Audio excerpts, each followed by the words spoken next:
have a Woodland custom journal to share with you today.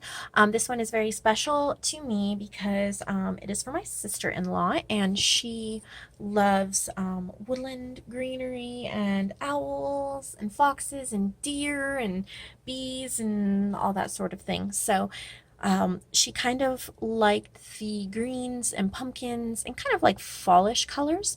I did a cross stitch on the spine, and here's some wooden buttons and some greenery washi tape, and I used Mod Podge over the washi tape and over the cardboard here so that they would be more durable on the cover.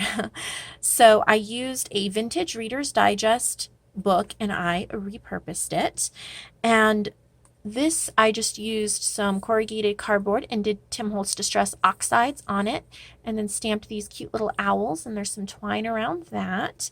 And then the closure is this beautiful flower trim ribbon from Junk That Treasures, and I left in a whole bunch of the green thread sewing that I did on there.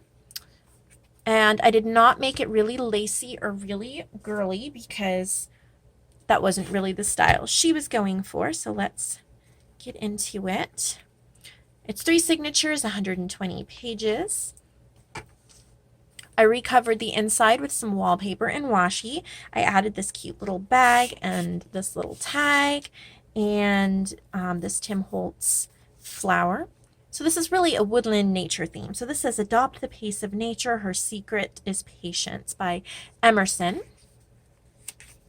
Did some stamping, coffee dyed paper. Here's a tuck spot. There's some leaf die cuts.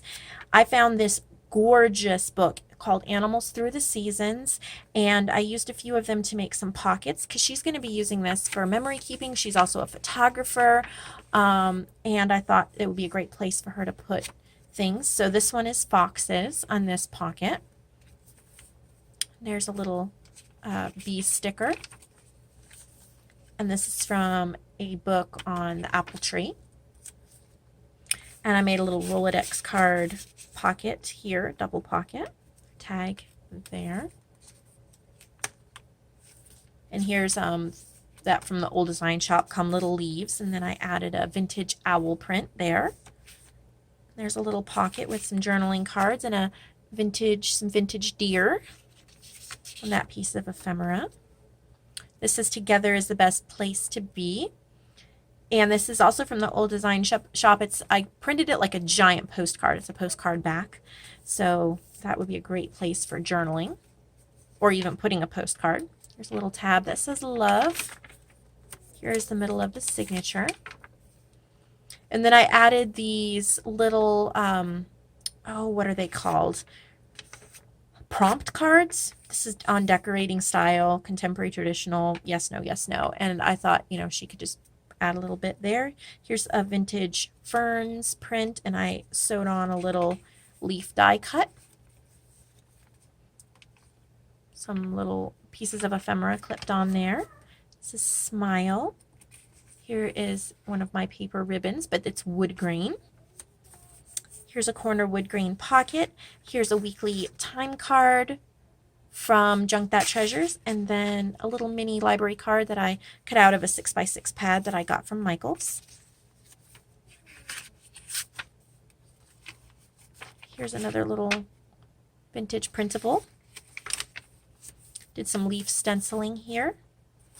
This is part of that Animals Throughout the Seasons book. It's about October and the leaves and the nuts and all of that there.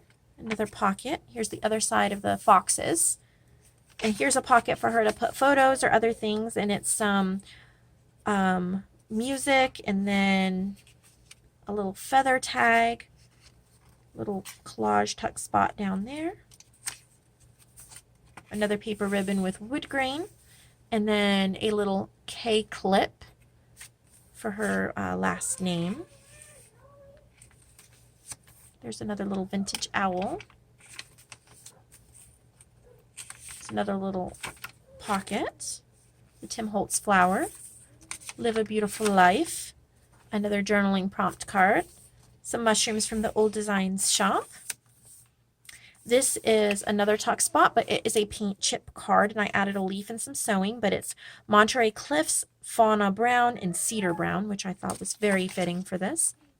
A giant pocket that I made, and this is a book page with some recipes for feeding wild birds, and then a tag I made from a vintage typewriting course. And here's a Distress Oxide index card with a deer stamp on it. This is from the old design shop here. Another little vintage owl. This is from that recipes for feeding specific wild birds, and it's for the wren. Some more stamping. Live each day with grace and authenticity. Some more vintage owls over here. Love makes a house a home, and then a distressed Rolodex card with Distress Oxide. Some little bird washi. More mushrooms, and then I sewed on this vintage print of some flowers and trees and foresty things. A little bit of stamping on this pocket, and this is the other side of that little field mouse hamster.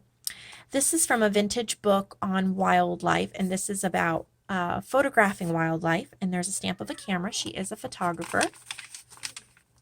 A little vintage deer tuck spot with a journaling spot and coffee dyed stenciled paper on the back. There's a little leaf there. Another vintage deer print, and then from a vintage dictionary, the definition of deer. And then I clipped on November here, little November journaling card. A little bit of reverse stenciling there, another vintage owl. And then the last pocket, there's a pocket in each signature. There's 3 signatures, is deer. Here's a little wood grained pocket with a Rolodex journaling card with a leaf stamp. Another journaling prompt card. A little bit of stamping here, a little mouse stamp, a little ticket. This is a vintage book about animals. This is about the bee. There's a little bee sticker, a little flip up. This is really neat. This is from that vintage wildlife book, and it is about the flight patterns and migration of different birds in different parts of the United States. So I just washi taped that in here. She can take that out, put it somewhere else, leave it there, do whatever she wants with it. There's another bee sticker. It's a journaling spot, some leaf stenciling. You can see it really well here. Here's a little stamp in the bottom to put the date. Some corners. Here's about a little mole. More bees. A little tag with some sewing, and I think I backed it with coffee dyed paper. A little camera. Replace fear of the unknown with curiosity. Another little library card. She does love to read, and so maybe she could write down about books she's read. It's up to her. And here's the other side of the deer, and it also has an owl. Here's a 1950s, I punched out from a 1950s dictionary that's in Able. And in the back, there's a library card pocket with a library card. So by the time you guys are watching this, she will already have it. She wanted it to be a surprise, so I told her I would not upload the video till after she got it. So I do hope that you love this, Liz, and thank you for your support and your friendship. You're not only family, but you're a friend, and thank you for entrusting me to make this book for you. I hope that it was what you were looking for. And for the rest of you, tip. I like to leave little tips, and I know a lot of you know this, but look for these vintage Reader's Digest books. I get them for 20 cents each, and they are so beautiful to repurpose. You can leave the spine. I covered it with ribbon just so that it went more with the theme, but they're nice and sturdy. They're a beautiful size for the hand, and they're not too expensive, but the colors and the patterns are so vintage and so beautiful, and you can turn them into your own pieces of work.